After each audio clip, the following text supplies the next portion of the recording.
Research itu adalah sebuah inisiatif, kependekan dari Resource Hub for Strengthening Capacity on Financial Resilience. Ini adalah sebuah inisiatif yang dibangun untuk mendukung teman-teman CSO dan juga NGO di Indonesia dalam membangun ketangguhan kelembagaan dan juga keuangan organisasi. Jadi dengan sifatnya yang kita berkolaborasi, jadi riset itu memang diinisiasi pertama kali oleh Ford Foundations, tapi kita membangun ini bersama dengan mitra-mitra penguat kapasitas, capacity builders yang ada di Indonesia. Misalnya kita bekerjasama dengan Remdek dan juga dengan Penanggung.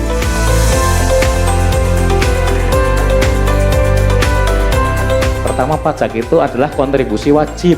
Kontribusi tapi wajib kepada negara. Itu kenapa kita disebut wajib pajak.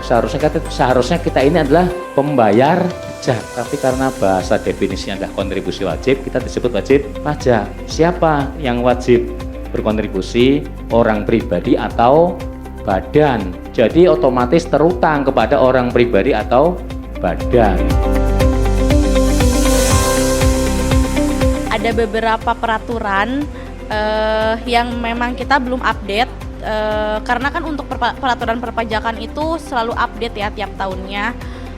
Kita belum dapat sosialisasi itu. Itu yang perlu kita upgrade lagi kemampuan perpajaknya agar kita mengetahui mana saja yang dikenakan atau yang disebut dengan objek pajak, sehingga pada saat pelaporan kita sudah sesuai dengan ketentuan umum perpajakan. Untuk bisa lebih mandiri secara finansial, tidak bergantung dengan donor.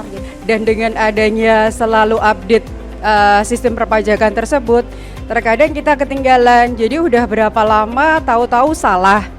Dan terkadang pun ketika kita konsultasi ke KPP, dari tempat kami di KPP Purwosari Solo, terkadang staf pajaknya juga tidak tahu tentang update itu gitu. Aturan yang selalu berubah itu yang menyebabkan objek pajak atau wajib pajak itu biasanya ketinggalan informasi mengenai aturan-aturan dari perpajakan. Ya, pertama tantangannya adalah pemahamannya yang kurang. Ya, yang kedua memang dari pajaknya sendiri kan tidak ada sosialisasi yang aktif ya, yang kita harus aktif sendiri. Lalu yang ketiga, karena orang keuangan terbatas di NGO, untuk ngurusin pajak sendiri jadi kekurangan waktunya gitu. Yang pertama tentu saja memahami transaksinya, jangan sampai salah dalam menerapkan baik itu tarif maupun perhitungannya.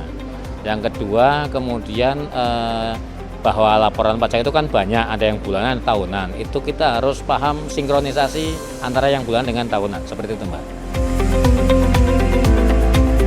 Ya berarti tentu saja komputernya gitu ya, komputernya yang bisa kompatibel dengan install aplikasi-aplikasi perpajakan, baik yang sifatnya aplikasi langsung dari pajak maupun yang online langsung gitu.